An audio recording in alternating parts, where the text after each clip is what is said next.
Good afternoon, everyone, and welcome very much. It's my pleasure to welcome you to this event hosted by SEPS on reducing methane emissions cost-effectively from the energy sector. A few more administrative remarks. The event will be live-streamed on YouTube. Also, a warm welcome to everyone joining us online. People joining online will have the opportunity to also ask some questions through the chat. We will monitor it, and we might bring in one or the other question during the discussion later on in the event. For the speakers of our panel, there are microphones next to you, but for now they are on mute. Please keep that in mind when you are taking the floor. So for the event today, we are talking about methane emissions, and we do so in the context of quite the unprecedented energy crisis. It's mostly a crisis of cost, of distributional impacts, but also a little bit of supply. And some of the supplies that have to be found now include other sources of natural gas, LNG, but also increased coal use. And this is, again, I think, where the issue of methane becomes extremely important. At SEPS, we've worked for quite some time on long-term EU climate policy, and given the intensity of methane, of CH4 as a greenhouse gas, it can have an enormous impact on the short-term warming potentials. So all the more reasons to discuss this. The moderator of today, and it's my pleasure to introduce him, is Andrés Pibachs of the Florence School of Regulation. He's a senior research fellow there, but very importantly, previously he was, of course, Commissioner for Energy. During the event, we will start with some opening remarks by Stephen Hamburg from Environmental Defense Fund, and also the chair of the UNEP International Methane Emissions Observatory. He will speak a bit longer, really giving us a very solid scientific background. After that, we will have a panel with Manfredi Caltagirone, the head of UNEP International Methane Emissions Observatory, Brandon Devlin of DG Energy at the European Commission, and Sana Satyamurthy from BP. After that, we'll still have about 40 minutes to discuss with all of you. So thank you very much again for joining us, and I would now like to hand over to our moderator for the day, Andrés. Please go ahead. Yeah, well, thank you for coming, and thank you for interest in methane. Nowadays, everybody just talk about do we have enough gas molecules and the prices, but environmental impact usually is getting not at the forefront, and that's what's the purpose of the event, really to look upon the issues that is not less important, but perhaps even more important, that we are living in these turbulent times. And I am very glad that our United Nations Environmental Program really takes care about this. And before starting our discussion, I would like to give the floor to head of UNEP office here in Brussels, Veronika Safrankova.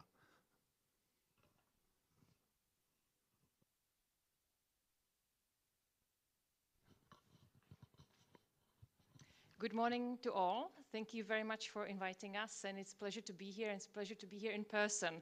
We do all these online meetings, so it's nice to have some normal interaction. I promise I'll be short because the most important speeches and interactions will follow, but just let me very briefly go into why do we think it's important, and also draw some recent data. Methane only lasts in the atmosphere for about 10 years, and yet it is responsible for at least a quarter of current climate warming. Methane is one of the biggest and also most easily addressed contributors to the climate change. Few data, just to mention, atmospheric concentrations of methane are currently increasing faster now than at any time since the 1980s. Besides, methane in the atmosphere is over 84 times more potent than CO2 over a 20-year time horizon. According to one of the latest IPCC reports from April of 2022, the world needs urgently to reduce methane emissions by about a third to prevent global warming. We already reached the warming over 1 degree Celsius, and the global warming of 2 degrees is expected to exceed during the 21st century, unless we curb greenhouse gas emissions, including methane.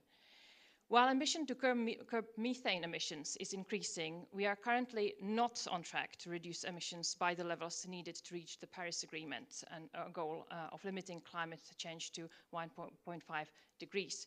Therefore, we are at UNEP very pleased to see growing action on methane.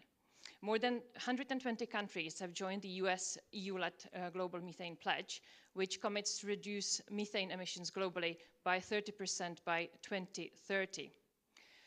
The Global Methane Pledge needs to turn promises into action far faster than other climate promises made to avoid the worst effects of climate change. The time for action is now.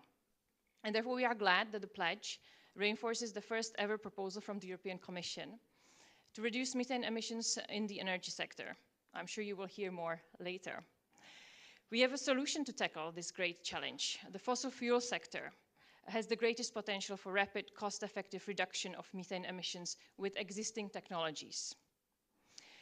Readily available measures could dramatically reduce emissions from both the oil and gas sector by over 70%. Most of these emissions could be eliminated at low or zero net cost. UNEP's International Methane Emissions Observatory, IMEO, catalyzes the methane reduction needed in the short term to achieve the Paris Agreement goal for limiting climate change to 1.5 degrees Celsius. Thanks to its global database of empirically verified methane emissions, IMEO will guide governments and companies across the globe to target strategic mitigation actions and support science-based policy options. As such, it acts as unique science policy interface, and indeed, science policy interface is the backbone of the European Commission cooperation that has been going on for years and will be doing so. UNEP promotes strong connection between science and policy. And this is the reason why UNEP, with support from the European Commission, established IMEO, a data-driven, action-focused entity that connects methane emissions data with transparency, science, and government action. IMEO revolutionizes the approach to mitigating methane emissions by creating public global database of empirically verified methane emissions with focus on fossil fuels. IMEO interconnects and integrates data from different sources, including scientific measurements, study satellites, and so on, through the Oil and Gas Methane Partnership 2.0 and national inventories. As Andres mentioned, as Europe, we have a very difficult situation at the moment. And as Europe diversifies its energy imports, it offers a unique climate opportunity to regulate methane emissions. Slashing methane emissions can go hand in hand with the diversification measures to secure energy supplies in the current energy context in Europe. As European countries diversify their gas imports by developing new routes to ensure energy security, it is crucial to implement and enforce climate policies to better manage and regulate the methane emitted when transporting gas to the EU market. Curbing methane emissions goes hand in hand with the decarbonization of the energy sector to start building sustainable, just, and equitable energy future for all. Methane mitigation is low-hanging fruit, given the technological availability and cost-effectiveness, especially in the current context. As a core implementing partner of the Global Methane Pledge, IMEO acts as the center of the methane ecosystem to pave the way for emission reductions of this potent climate pollutant. UNEP welcomes the engagement and cooperation of all stakeholders across Europe, across the whole world. Through IMEO, UNEP will continue to collaborate, connect with, and fund others driving change in the methane space. So at the end, I would like to thank CEPS for hosting us here, and to colleagues from UNEP, from elsewhere, from the United States of America. And I'm very eager to hear the contributions from Stephen, Manfredi, Brandon, and Sona, and to have a discussion on this very important topic. So thank you very much for having us here. Thank you, Veronica, and we really appreciate the leadership that UNEP makes on methane emission mitigation, and definitely European Commission is good partner in this respect very much. But now I could start the event reducing methane emission cost effective from the energy sector. And the first question you definitely will ask, why you have chosen the 12th of September, the worst date. President's speech in 2 days, perhaps she will mention methane, European Parliament in Strasbourg discussing Renewable Energy Directive. Well, the reason is that we have the only day where Steve Hamburg is in Brussels. That is the reason, the real reason. There are many brilliance in research in methane science. But there is only one person that really could look horizontally. So I think that is particular skill of some scientists, because going in depth can many, but to have horizontal overview are, well, not so many, let's say. And Stephen is the one that really is at the edge what is happening in the science, at the same time very much connecting what actually is actual issues, practical issues, industry's issues. So that's why we have chosen the 12th of October.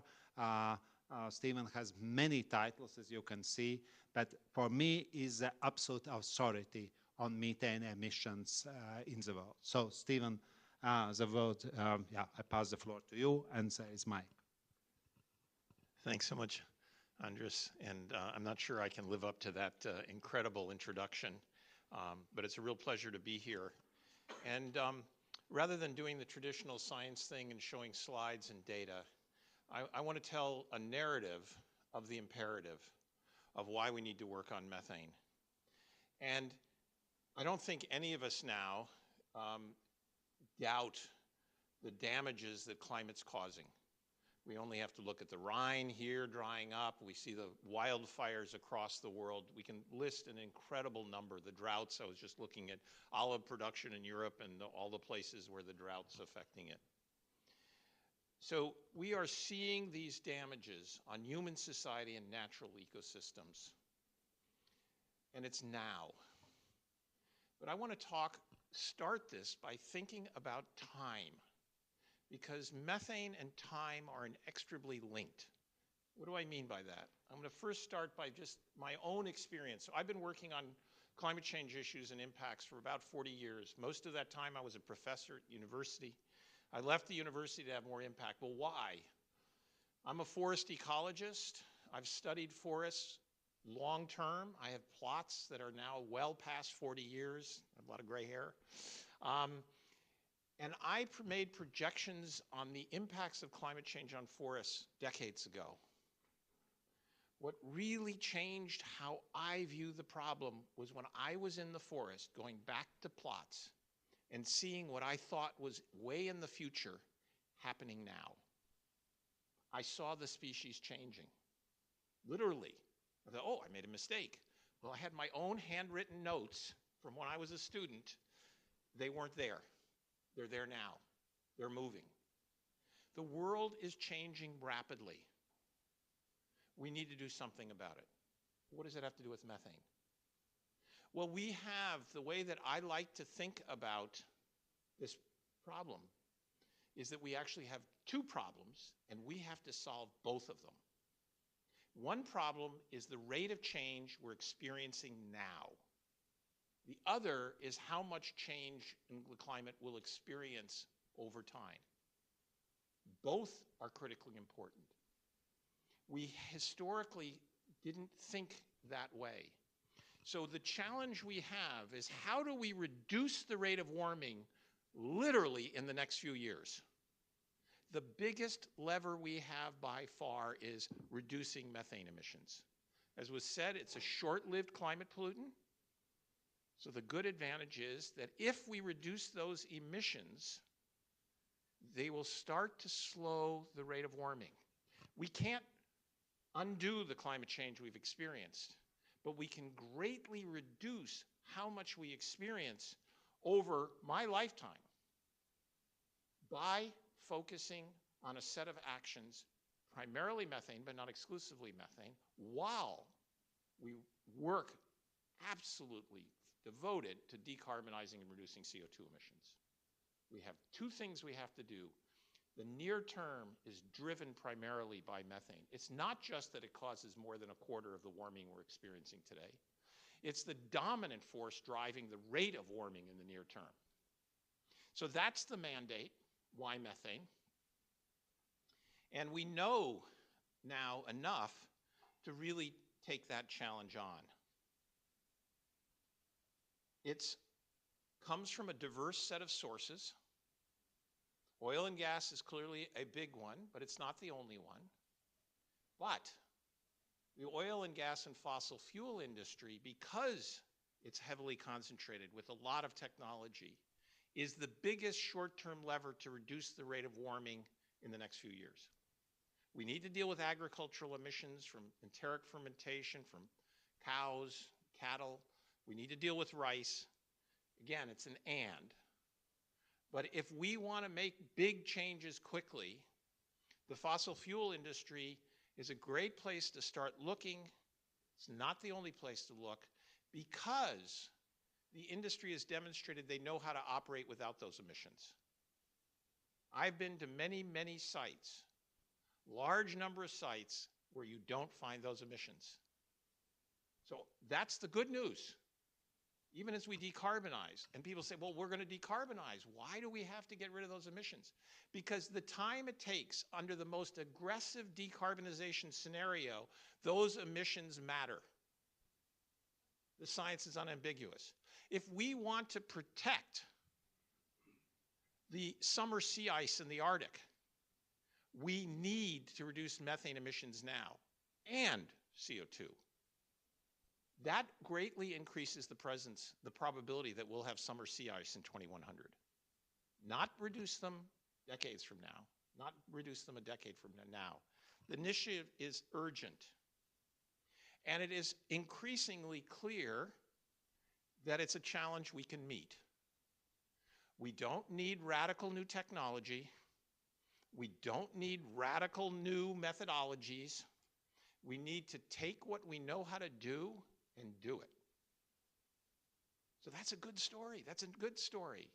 And we'll hear from some of our industry partners that there are many committed to doing it. But do we have a will across the globe? Well, we started to see at the last COP, Conference of the Parties in Glasgow, that more than 120 countries have signed up to say we got to do something. The challenge we have from the fossil fuel industry and methane emissions is that they're higher than most of the estimates suggest. As we make measurements around the world, not everywhere, but in most places, they turn out to be bigger than we thought. And our data, the quality of the data we historically had, has been limited. That's why IMEO is so critically important. How do we get all that data together? A neutral hub from multiple different ways and perspectives. And that data then tells us what we need to do, where we need to do it, and allows us then to make sure we've done it. There is a revolution over the last decade in our ability to measure and to act on methane. We know more now about methane and the ability to measure it and collecting the data than we do for any other greenhouse gas. And that's a good thing. We need it for all of them, but we really need to take action now. It's wonderful the amount the science community has catalyzed itself over the last decade in many parts of the world. We still need to make sure it's all of the world to really start making these measurements. When I started working on this 12 years ago, there was almost no data.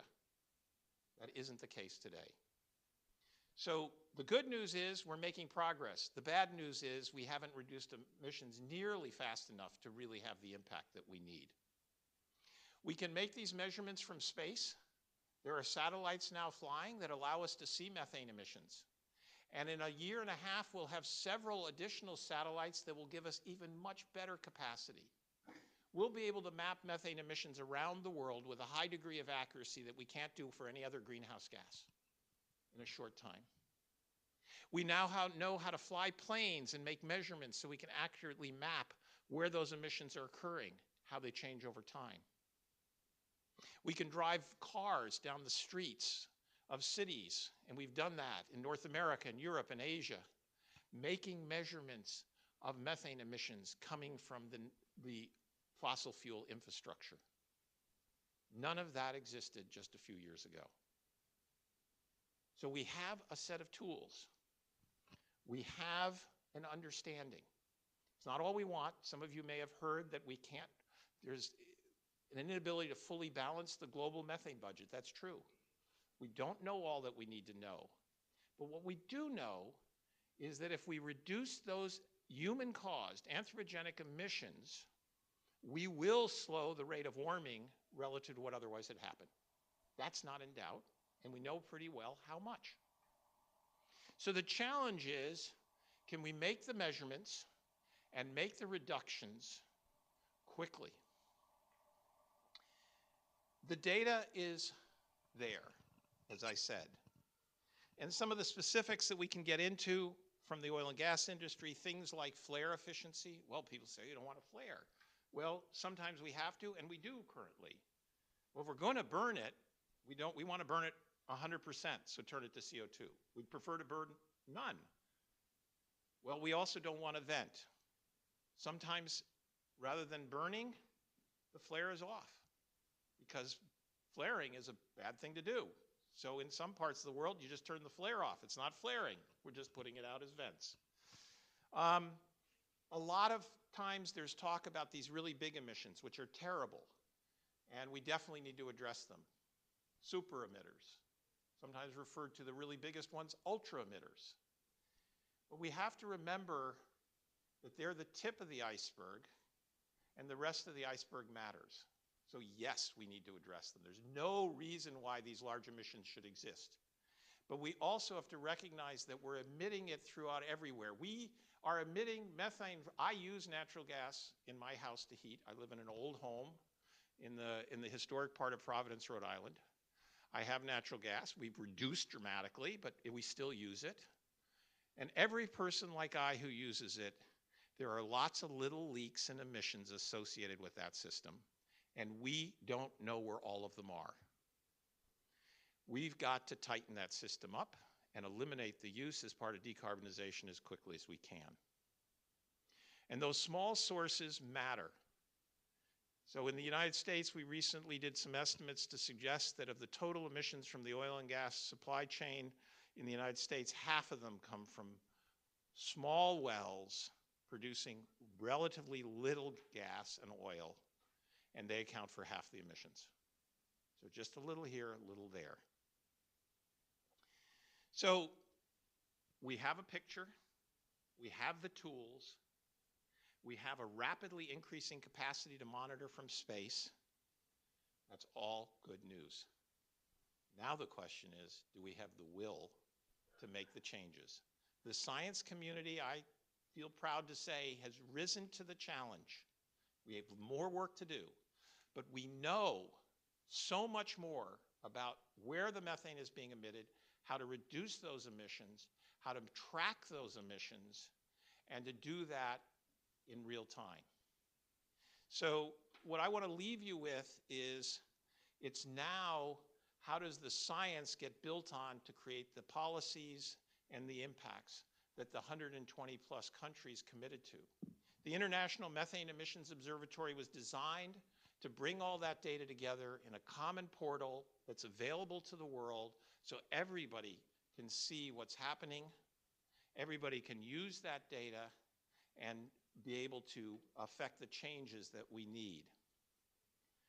I just want to go back to that observation that I started with of the forest changing in my own lifetime. We have the tools, which we didn't think we had, to slow the rate of warming now through methane abatement, emissions reductions. We can't do the whole job with methane, but we can make a very big down payment as we radically decarbonize. It's a good news story wrapped in an incredible crisis. The question is, will we take advantage of the tools that the science community and groups like UNEP and IMEO are providing to make the changes that we need. Thanks very much. Thank you, Steve. Now we will come to the reaction what Steve has said. So we have an excellent panel. He also mentioned, and Veronica mentioned, well, one of the first steps really to register methane emissions and try to bring together different sources. And it is International Methane Emission Observatory, IMEO, that is doing this job. It's still not that you necessarily reduce, but at least you know what you emit. That is at least some knowledge, and you can build the strategies. So Manfredi Caltagirone is leading this. His title is more complicated, but in essence, he was the one that established and is now running, and now will be presenting the second report of the observatory very soon. Manfredi, what are your considerations after Steve's introduction? Thank you, Andres. First of all, thanks to SEPS for the invitation and for the leadership on the topic.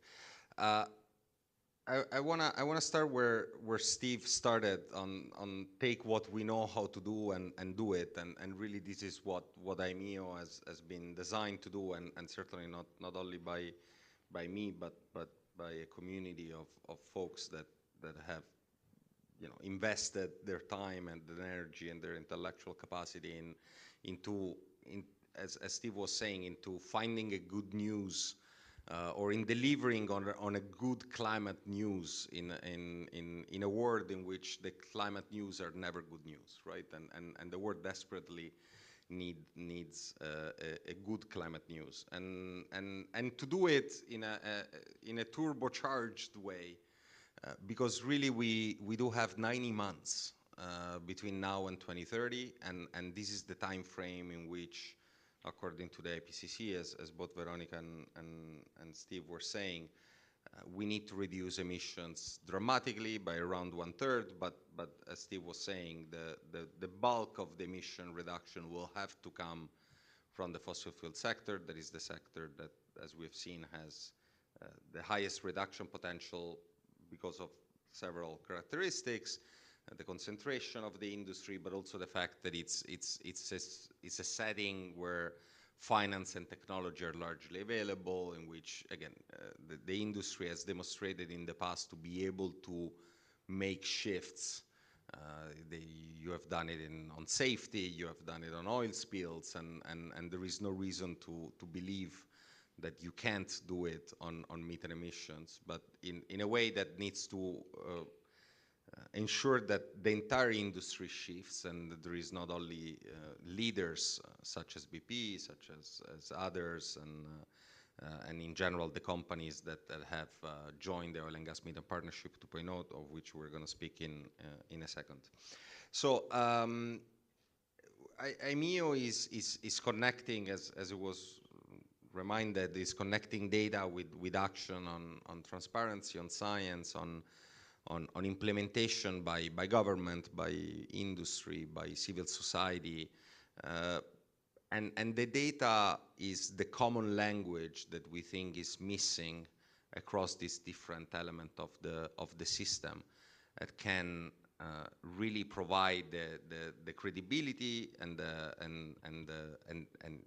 evidence that action is happening. And so, as it was reminded, IMEO's main function is to create this public global data set of empirically verified methane emissions with an increasing level of accuracy and granularity, starting with the fossil fuel sector, hopefully not stopping there, but also moving to agriculture and waste that are important contributor to anthropogenic methane emissions. And the way we are developing this data set is by integrating data from a variety of sources. Science studies are indeed one of these sources, and Steve and the Environmental Defense Fund has been a leader in promoting direct measurement studies, especially in the US, and then jointly with UNEP and originally with the Climate and Clean Air Coalition to expand this work internationally. And IMEO is really bringing this to the next level. We have currently measurement campaigns happening in Angola and Gabon. First time that methane is ever been measured in Africa. We're working on a measurement campaign in Latin America. We have several studies in Europe on mid and downstream, but also upstream sectors. We have studies in North America. We have done studies in Australia. And we're expanding it not only to oil and gas, but also to coal. And we have had already an initial campaign in Poland, as well as in Australia. And for the first time, we're trying to reconcile emissions measurements done at source level with site level. So integrating both bottom-up and top-down measurements to ensure that the sum of the total, the sum of the sources, it's equal to the total that is measured again at site level.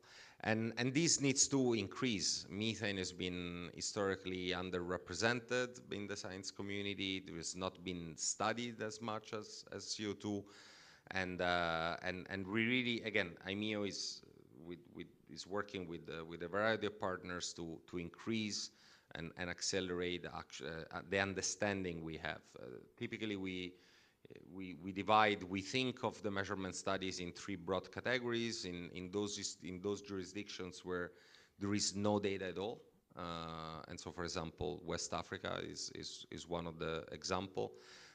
All the studies IMEO funds and coordinates are public, are peer-reviewed, the data are transparent. In some cases, we mask the installation name and the name of the operators, but in general, there is a high degree of transparency. So first category, is the countries in which really there has been none to very little measurements, and we start defining what the size of the problem is.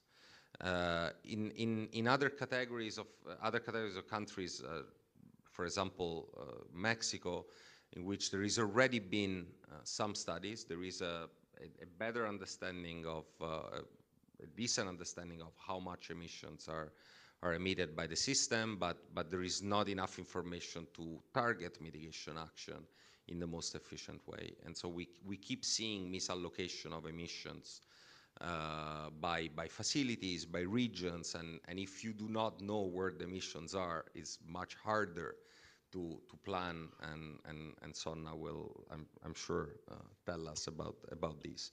And the third category is countries in which there has been already regulatory experience, for example, and more analysis, such as the US and Canada, in which we really want to bring the science to help us be less reactive and more proactive, and be able to understand why emissions occur in the first place, so that we can anticipate and we can go to the root causes of the emission and anticipate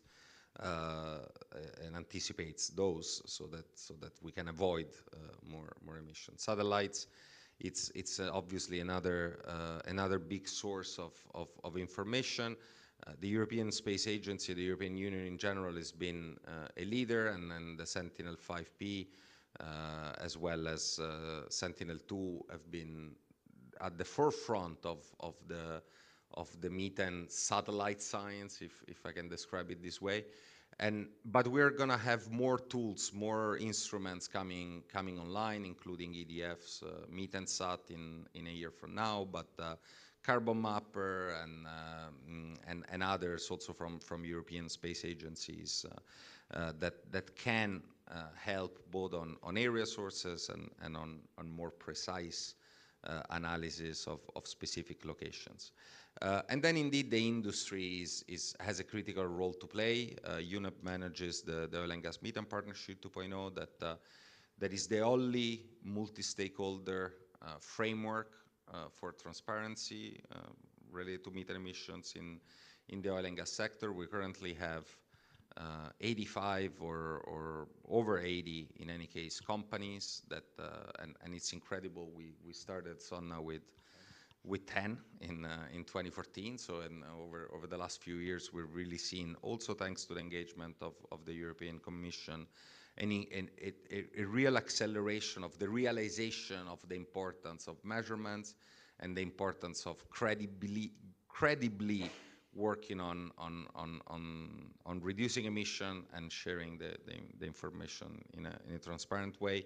OGMP covers around over 30% of oil and gas production, well over 30% of oil and gas production, but is not only an upstream partnership, but also cover mid and downstream, and we cover a significant amount of infrastructures in Europe, but beyond Europe as well.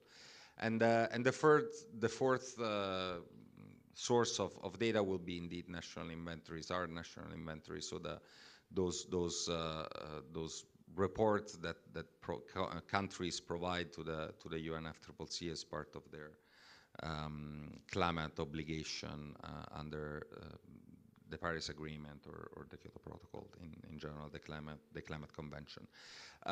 Again, we really have an opportunity, and sorry, I think I've talked a little too much, but we really have an opportunity to provide the world with the climate good news. And again, as mentioned at the beginning, we desperately need a climate good news.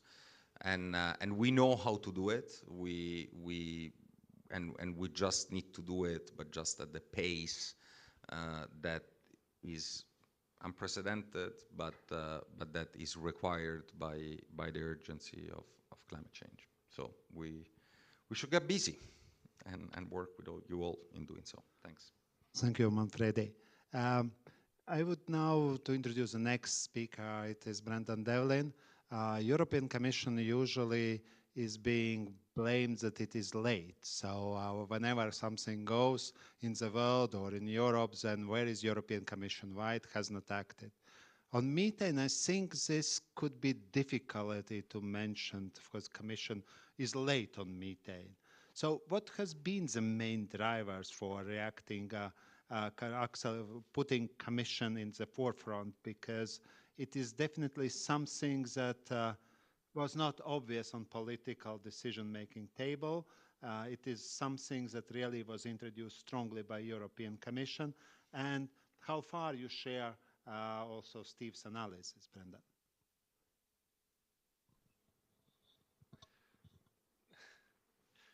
Well, thank you very much, Commissioner. Of course,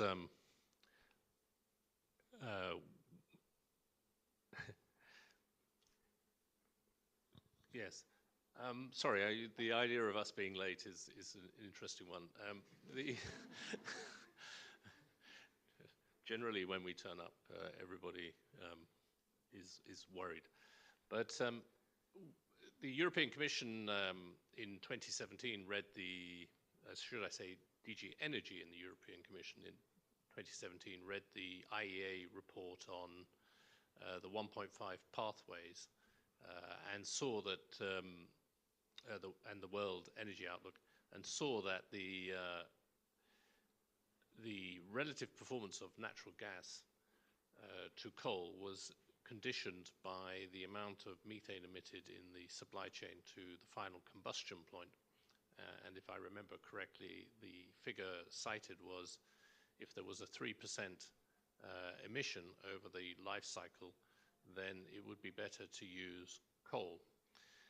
And certainly in the short term, that would be the case because there are the albedo effects from coal, which mitigate some of the long-term warming effects, but only for a transitory period.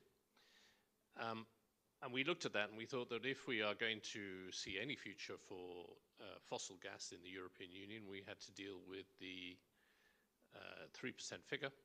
We didn't know how even to calculate the 3% figure then. And in many ways, we still do not have a defined life cycle analysis populated with good data. We are getting, of course, from the International Methane Emissions Observatory, much better data, and from companies like OGMP and BP and leading companies in that group, better data at source level. But we still don't have a life cycle with which we can compare all routes to the European Union for fossil gas. This has come into become much more important recently with the situation with the Russian invasion of Ukraine, where we are looking at alternatives for future gas supply to the European Union, and indeed future met coal, future oil supplies as well. The types of methane emissions associated with all of these hydrocarbons will play a role in those decisions, perhaps not immediately, but certainly in the medium term. We became interested as a result of this 2017 report. We then engaged with UNEP and the Climate and Clean Air Coalition, created the IMEO with partners, and we're also taken aback by the amount of methane that we needed to reduce in order to reach the 2050 targets. Methane has always been in the European Union's effort sharing regulation, but never identified as a separate gas that needed to be abated. Although we will abate methane under the effort sharing regulation, it's the choice of member states where to put the emphasis, and as far as I'm aware, no particular member state has said that they will prioritize methane emissions, which we felt as the European Commission meant that we had to come forward with a proposal, and that's where the proposal that we took forward with the United States for the global methane pledge comes from. So we approached the United States and said, are you interested in doing something on this? And several months later, we got to the pledge. In the pledge, it says 30% by 2030, which may sound like a figure that was plucked out of the air, and it is a figure that was plucked out of the air. It is 2/3 of what is necessary for a 1.5 degree pathway to 2050. That 1.5 degree pathway to 2050 was set out in UNEP's global methane assessment a couple of years ago. We still are short of that last third, that 15%. So we've got a target of 30%. We should have a target of 45%. But we are going to work on that 30% between now and 2030. It is doable, but it needs rapid action, as you said. And the question is, how do we get there? This morning, I finished up with colleagues the first draft of the European Union's Global Methane Pledge report, and we realized just how complicated and interrelated all of the issues are that we have to deal with until 2030. Certainly, our approach in the European Union will be comprehensive, and we will be looking at all of the trade-offs. For us, it is a very complicated legislative and legal landscape. So we go from the Industrial Emissions Directive through to agriculture, through to lifestyle choices, through to what we are doing in the energy sector, sewage sludge, which I had never dealt with before and I hope not to deal with again, but is certainly an issue which I have failed to get to grips with until now. Wastewater, the effect of irrigation on marshlands, the effects of a whole variety of things which need to be addressed in order to reduce our methane emissions. We are looking at all of those, but hopefully in our first plan we will get a first categorized approach to methane for the European Union, which will complement what we are doing in the Paris Agreement and be able to take us forward to 2030. I have to say, though, that for the European Union and for the European Commission, methane is the poor relation to CO2 at the present time, and and CO2 rightly dominates the overall policy making that we have through 2050 and beyond. But I am very confident that we will get to the 2030 target within the European Union. But we should never forget the effect that the Brussels effect, the effect that the European Union taking a lead can have on international regulation. And I think the Oil and Gas Methane Partnership, for example, and those who want to work with the European Union to be the legacy suppliers of hydrocarbons into the European Union, we need to leverage that work so that those companies that take on early commitments have a role to play over the long term in delivering low carbon methane, low carbon fossil gas to the European Union in the future. And we have plans in that area as well. Thank you. Thank you, Brendan. Now we are coming to the core of the question that was put in the headline, reducing methane emissions cost effectively from the energy sector. Because, well, if political decision makers could say, well, you can reduce methane emissions cost effectively, well, it's not necessarily still will happen so. Only the real investments, real companies could really prove that it works. So, and Sona Satimurthy works for BP, and BP is definitely one of the companies that demonstrates that you can do this, and the practices that have been there could be, well, related not only to BP, most probably, but Sona will speak definitely only about BP, not about others. So Sona, please, the floor is yours. Yeah, thank you, Andreas. Yeah, no, it's great to be here, and it's not often I can say I agree everything with what Steve said earlier on. Absolutely agree with everything. And fortunately now when I go to meet regions and go to meet the business, I don't have to talk about that. It's almost forgotten. It's assumed that we recognize how important methane is, and it's a methane and CO2, so don't forget. I will say methane's still the poor neighbor to CO2, but it's a role that I have to try and challenge. My job title, I think you had my old job title, which was Group Carbon Manager. I only work methane now. So that's a change that's happened in the last couple of years because of the importance of the topic and because of the importance of gas. I also agree with everything Manfredi said. This is a strange situation that we fully agree. But we were part of OGMP, hopefully a productive member, and helped shape the regulation. I would love to say that we would be doing what we were doing without OGMP, without the legislation, without the work that the EU Commission. I think we would have done, is the honest answer, but we certainly accelerated what we've done. Now, Brendan didn't mention, but the EU Commission joined OGMP probably 2.5, 3 years ago. That drove a real big change. That brought the industry, I'm sure Manfredi would say the same, that really accelerated where we were trying to get to. So as a company, we have global operations. So we have stuff in Angola, we have stuff in the North Sea and Gulf of Mexico, onshore, offshore. We have well pads in the US, which are completely different to what you see in Europe and in other places. So when we signed up to our commitment before OGMP, we had an equivalent internal thing, specifically on methane.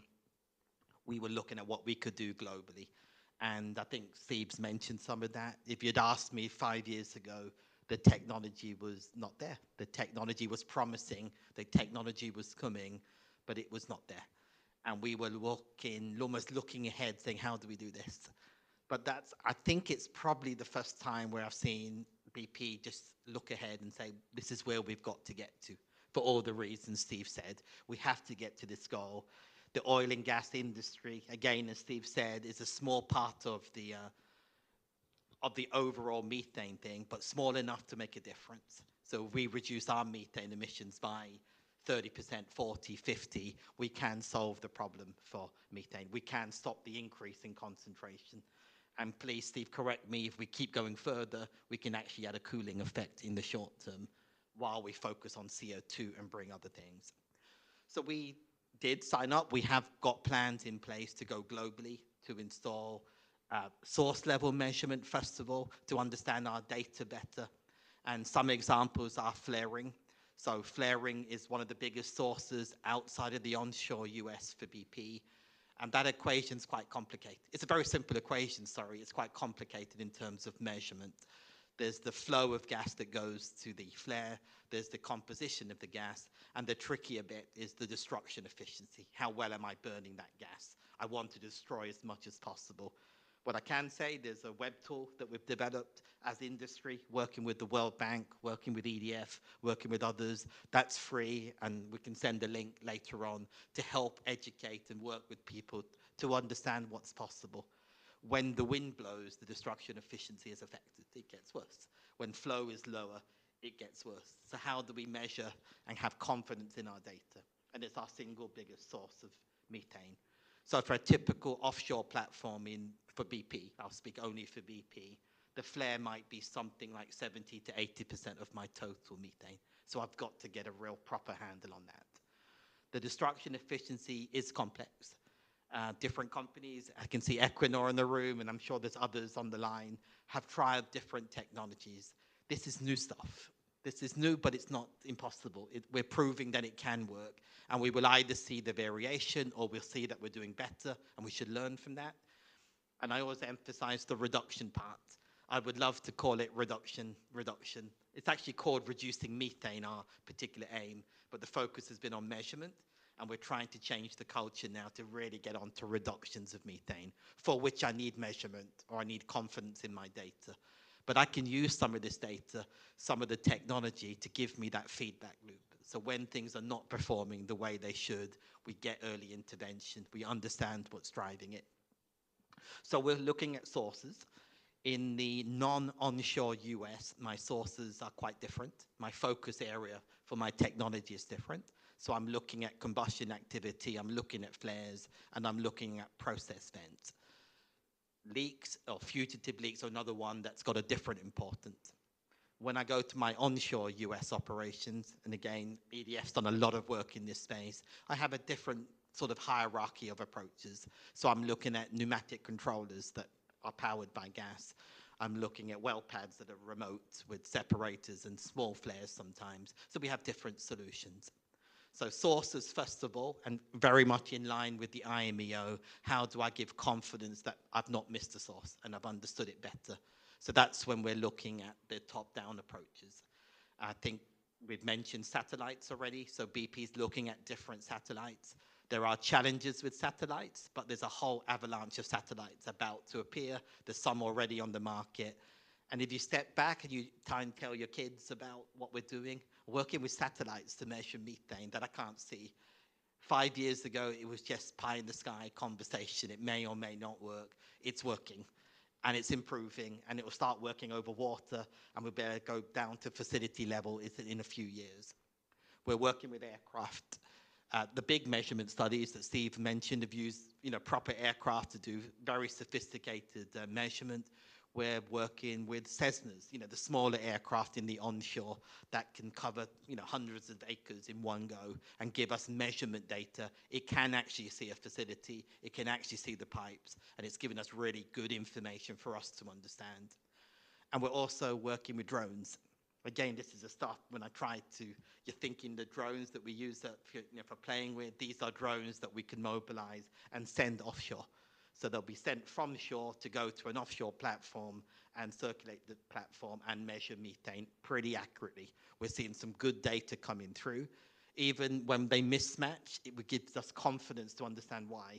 And the advantage we have as an operator is we have all the data. Right or wrong data, but we have it. So I know when I'm flying what I'm seeing. I know what was going on the facility. So we try and use the combination of that as a micro version of what the IMEO would be doing and use that feedback to really drive the change. Now, the challenge with the site level is how many do I need to do? As we do a drone flight in the North Sea on a platform, I see something. Let's assume it matches very well with my data. Hopefully that's the case. That was at that one point in time. Same way as if it didn't match and I see a big discrepancy, that was at one point in time. I could have had an event, I could have had a trip. I need to understand that. but how many drones do I need to fly? How frequently do I need to fly? This is in the bit that we're working with EDF, we're working with others to understand what that really means. So it's complicated, but it's very doable, and we're learning by doing. And that's part of the guidance documents that the IMEO has written. There's a void, there's a lack of guidance, so we need to start working in that area. And one of the questions for this panel also was around standards. We shouldn't let the lack of standards stop us doing the right thing, but we do need standards. We need the level playing field. We need to understand what's coming through. So they're the things we're working in parallel, and a lot of the data we're producing and understanding will help inform the standards and inform the accuracy and the suitability of a technology. The other big area for us is around reductions. You know, if you ask me what I really want to go after, I want reductions. I want to eliminate methane. I think there's examples already quoted. You know, we've got well pads in the US that are being designed for near zero methane. That's a step change from 5-10 years ago. We're centralizing plants, we're electrifying plants, we're applying new, I won't even say new technology, because I think the comment was already made. This is technology that's out there. There's zero emission seals, there's zero emission pipework, joints, there's other technology that's readily available. We just have to be bold, and we have to pilot and prove it works, make sure we carry the spares, but we should be designing out methane from our facilities. Why do I have a flare in certain remote sites? I don't need to. Now that comes with a cost sometimes, it comes with engineering, but it's very doable. I'm glad to say we're doing that. We've got some examples. I also know that we need to do more, and we need to do quicker, and we need to be sharing. I think Manfredi's mentioned for BP, our non-operated joint venture methane is bigger than my operated methane. So me getting my own house in order is a great thing to do, and I probably need to do that to be able to speak powerfully, but I need to be talking to my non-operated partners and sharing technology. And this is, again, one of the few topics where we've been sharing. We've been demonstrating. Normally, it's very confidential. It's my site, it's my data.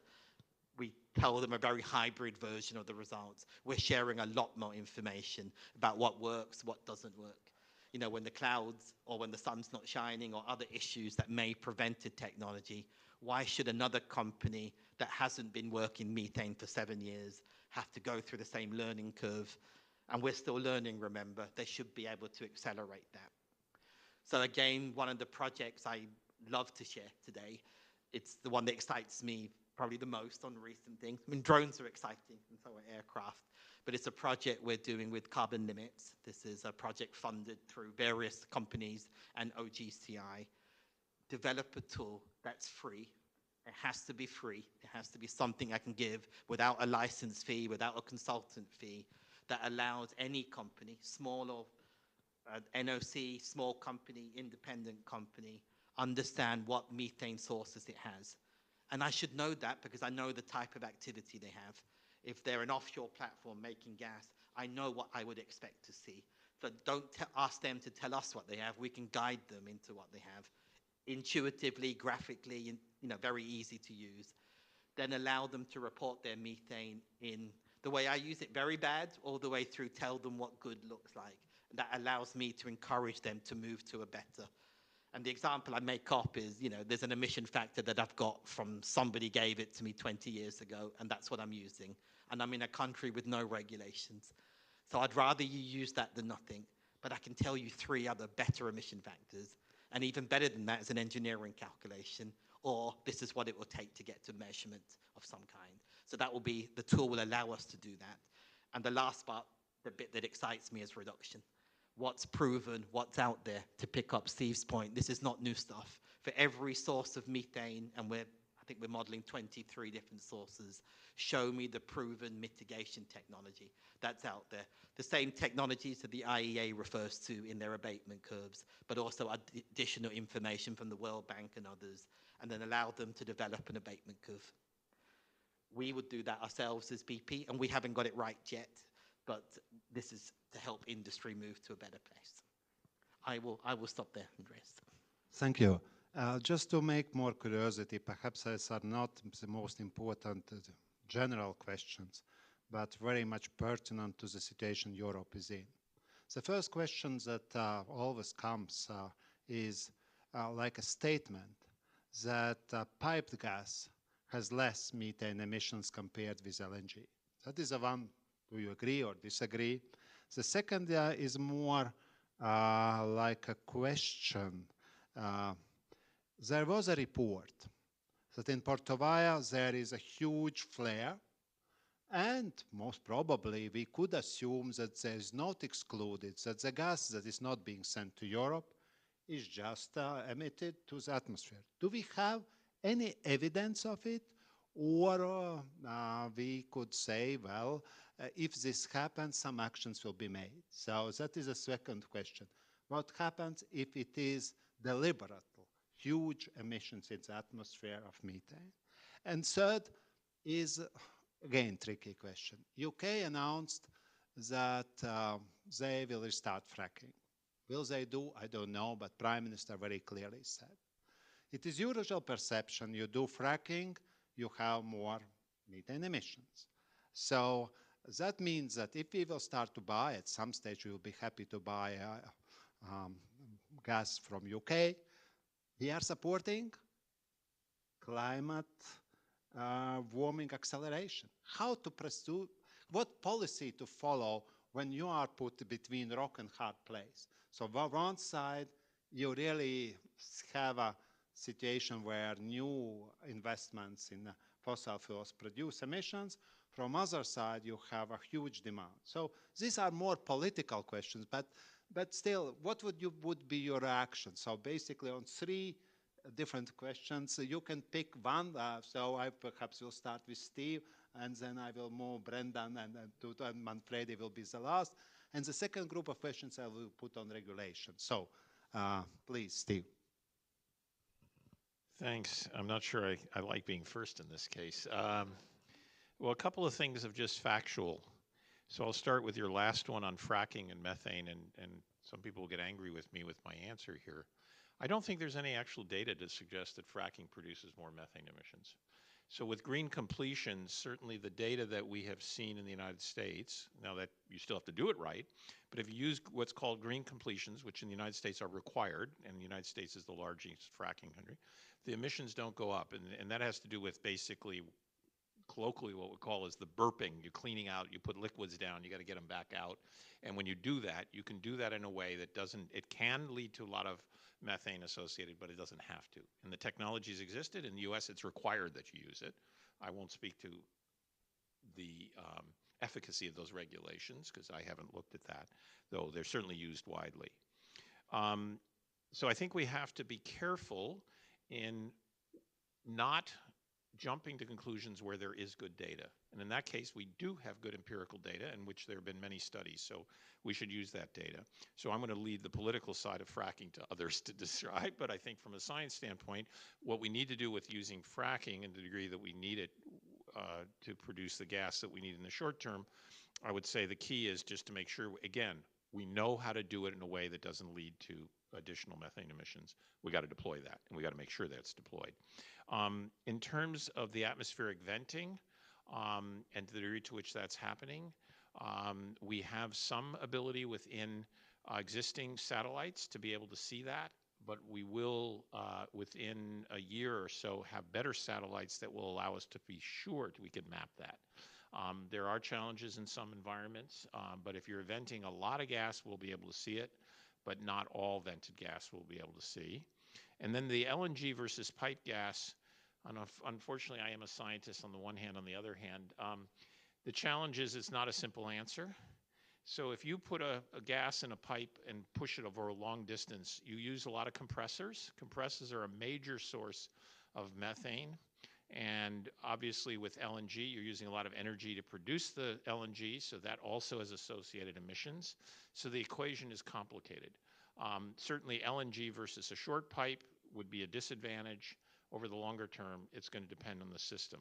And if you look at the TRPOMI data, the Sentinel-5P European Space Agency data, you see enormous emissions associated, very large emission sources. We're talking the very largest associated with pipelines coming out of the east going to the west. There are a lot of sources associated with what's called blowdowns, which is you're clearing the line out to deal with some maintenance, as well as compressor stations. So those are some very large sources associated with pipes, but LNG is by no means non-impactful because of the energy and the fact that large emissions can also be attributed with it. So I don't think there's a clear answer. We need the good data to be able to figure it out, which makes more sense in the short term. Clearly, we want to reduce the amount of fossil fuel use as part of decarbonization, but in the short term, the answer of what form, if we have choices, is going to vary.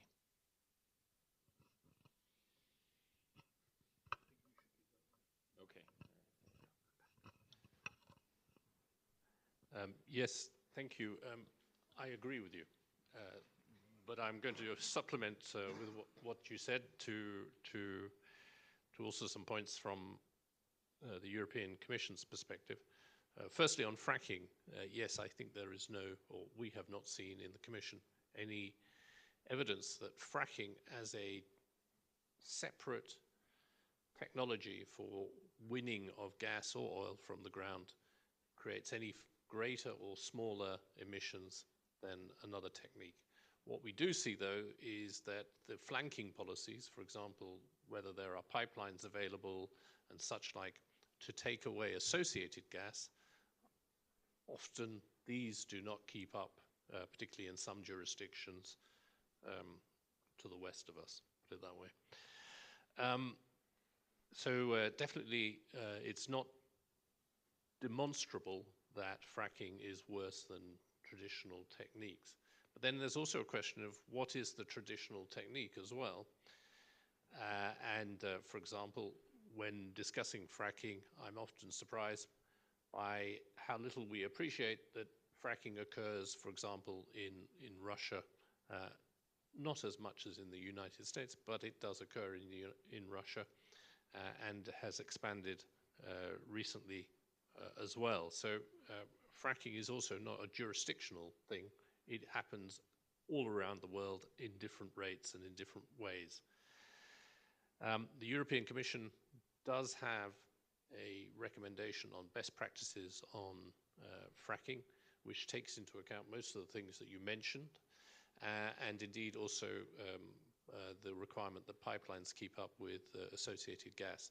So insofar as any fracked gas is brought to the European Union, as long as it is compatible with the recommendation that we have inside the EU, it would be no worse than what we would expect.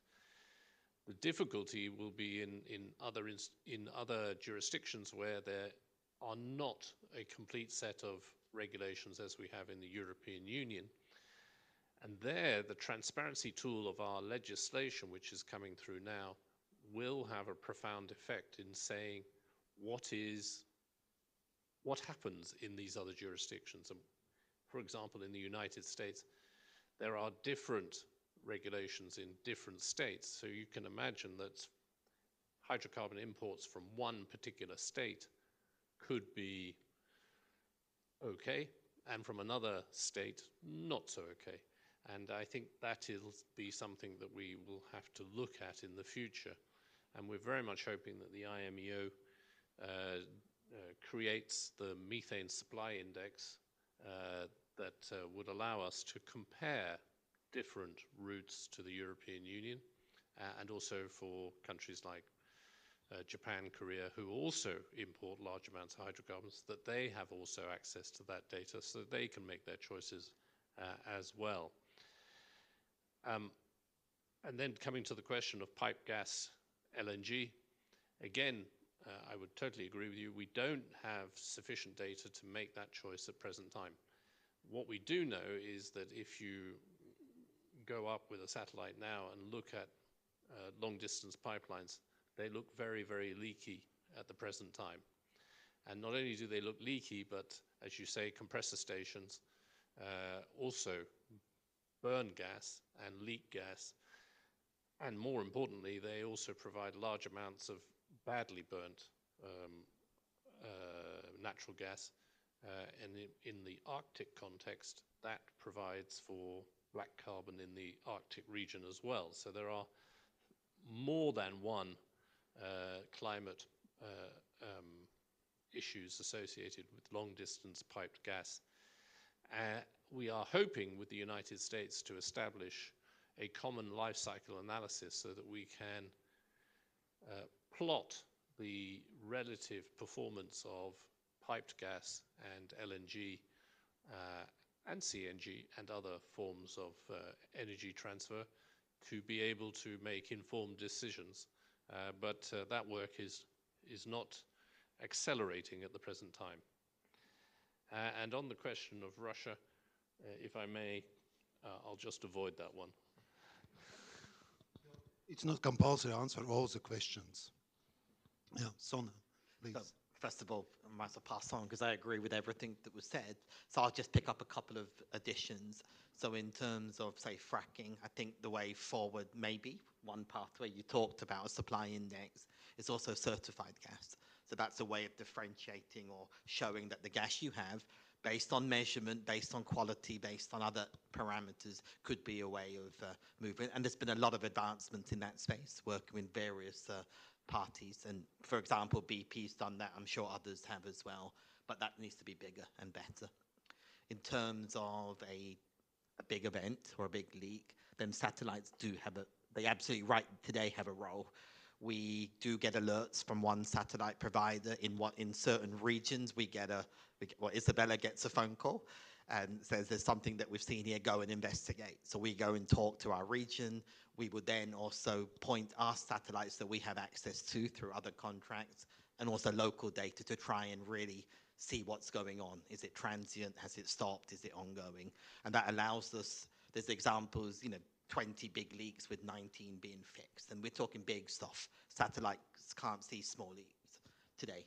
Hopefully in the future, yes. But today they need a certain threshold. So by their definition, they're big, but they can absolutely play a role, and they are playing a role today. And the LNG versus pipeline, as Steve and Brendan said, that's complicated. There's a CO2 equation there. I will say there is an ISO committee working on a life cycle LNG standard, CO2 plus methane. And likewise, we have done some work in the past on pipeline versus LNG, but obviously using desktop data, using estimates, and hopefully we can update that with real data. Cool. Thanks. I'll just complement. I also agree with everything has been said, but just to say that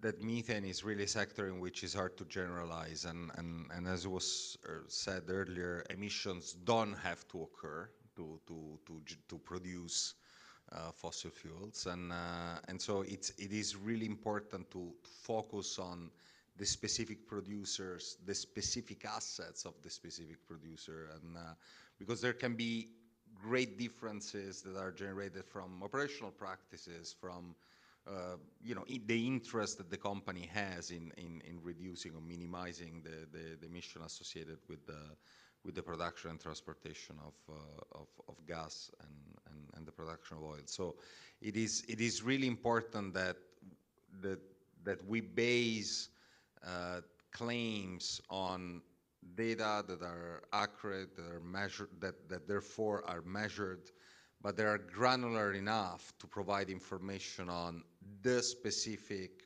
producing region or the producing asset even, because again, there can be very big differences, and we're experiencing those. We're seeing the differences in assets that are very close, but again, it's a matter of attitude and operational practices, and not only about a region or an approach of transportation.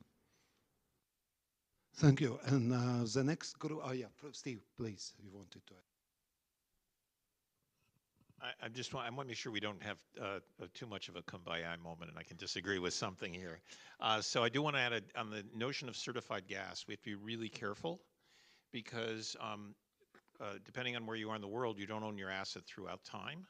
So we need to look at certification for assets all through their life, because we know that we have good evidence that as a facility ages, it leaks more, it emits more.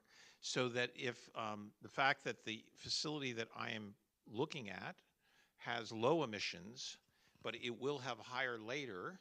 Ownership isn't continuous, and we have to think about how we integrate that so that we're not just sort of picking off the cream off the top and saying that's low, but in fact we haven't solved the problem because there are lots of other assets that are high. So we have, there's a real tendency to think about it sort of individually when we have to think of this as a collective problem.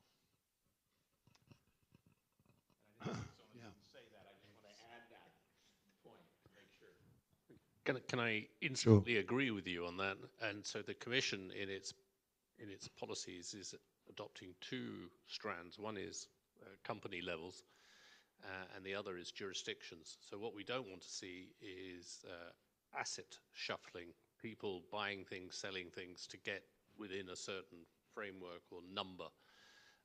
And we are very concerned about the sale of badly performing assets to financial investors in particular, and then a self-defined group who own clean assets then supplying the European Union. This is not a route that we want to go down, so we are maintaining the focus also not only on companies and their performance, but jurisdictions, and I say jurisdictions to mean subnational jurisdictions as well. Yeah, and the blocks that I would like now to go, it is role of regulation. Well, any regulation costs money. So it's, there is no regulations that is free of charge. So whatever, the simplest regulation would be in a way involving costs. And that's immediately say, well, why do we need regulate methane emissions? With the prices like now in Europe and also in futures, everybody should be happy to catch each cubic meter of methane and sell it immediately because it sounds so attractive. So that is a question that will definitely be asked by anybody. So why we need regulation? Then the second is which way to go. I think now it's very interesting US regulation. If Steve, you could say a couple of words about this methane fee. So it is quite development. In Europe, we are going in more in prescriptive way. But then the question is are there some international standards that you would say, well, for this elder per year or 2 elder per year for this particular enterprises? Are there, or are we going in this direction at all? So that I think is something that relates a bit with the costs, but at the same time also approach the European regulators come. But then comes to industry. So as BP is international, so you work in one jurisdiction, one regulation, so one cost, and another requirements, another cost. So who at the end of the day pays for it and how it does influence your competitiveness. So there is a lot of questions about regulation. I'm not challenging the regulation, but I think in this situation where the prices are high, people tend to ask the questions, why do you need regulation? What it will give to me? Why exactly this type of approach? And why we should do something that others are not doing? So I don't know who would like to start this time. Manfredi is there. So we go that way down. We go the other way. Thanks, Andres. I mean, why do we need regulation? We have heard from Steve and before from Veronica the climate imperative of reducing methane emissions, and we know that we cannot just count on the goodwill of a limited number of actors, but that we need to make sure that these good practices get spread across the industry in the most consistent and speedy way. So I would consider this little, nevertheless, extra cost that there might be, there will be, as really as an investment in reduced damages that the changing climate will affect on our society. So it's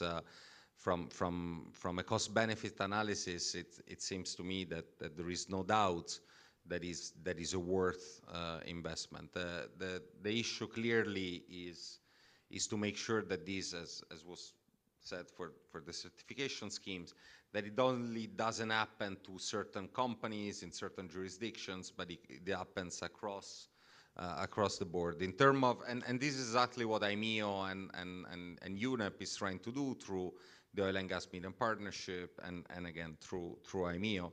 The international standard, and be interesting to hear from others, but I think that the one that is emerging strongly and that can be applied across jurisdictions in developed and in developing countries, in across across the segments of the value chain, is the Oil and Gas Medium Partnership 2.0. There is a number of technical guidance documents that have been jointly developed with NGOs, with governments, critically with industry, and with the United Nations to make sure that there is a good balance between the applicability of these approaches, but also the credibility and the results associated with those. So I think that the Oil and Gas Medium Partnership is establishing itself, or is being further recognized as the international standard. We can certainly get to the next level of detail. It is also a principle-based approach, so it allows for operator judgment. That any ultimately looks at a risk, wants to establish a risk-based approach in which there is more monitoring, more attention, more investments in the places where it is more likely that emission will occur.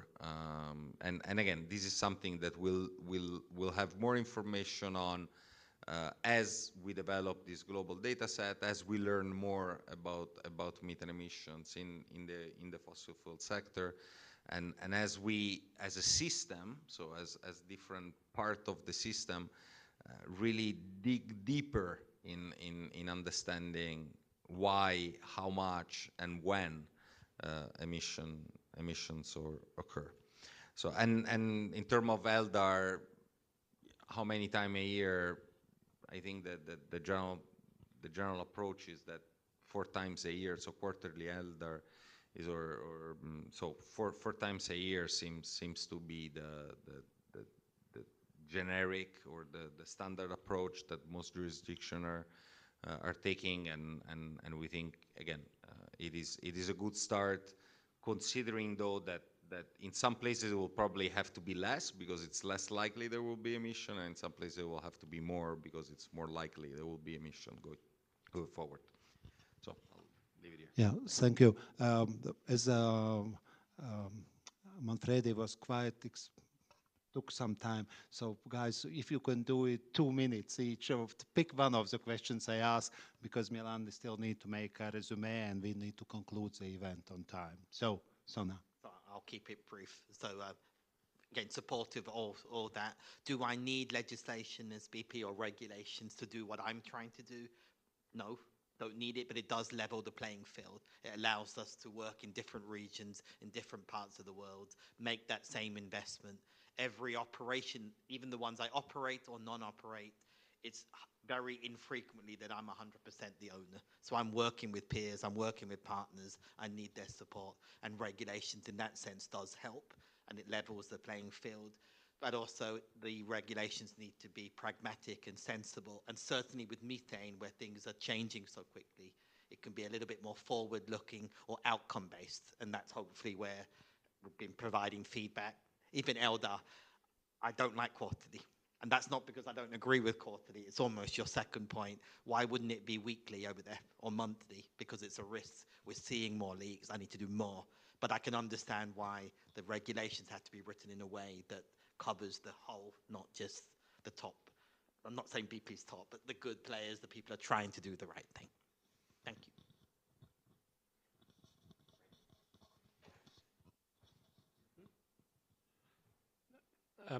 Why regulation? The reason we have regulation, and to contradict Veronica right at the beginning, is not because methane recovery is zero cost or even positive or negative, I can never remember which one it is, But when you're allocating capital within companies, it's the least, it's the one which has the least return, even at the highest price, the high prices that we have now. So sometimes when I read the IEA reports or the UN reports, I want to imagine that they are thinking as a corporate treasurer trying to make money rather than as somebody who is as enlightened as all the people who are on this stage are. But they are going to invest in something that gives them 30 or 40% return on capital rather than something that is zero. And that is why the investments aren't made. I don't know at what price the fossil gas would have to be to make it worthwhile to do it, but I never want to see that day when leakage is compatible, dealing with leakage is compatible with drilling a new well. So perhaps we should start talking about the zero opportunity cost of capital rather than the zero cost of these interventions. But that's why we regulate in the European Union. If we waited for companies to do it because we like them or they like doing the right thing, nothing would ever happen.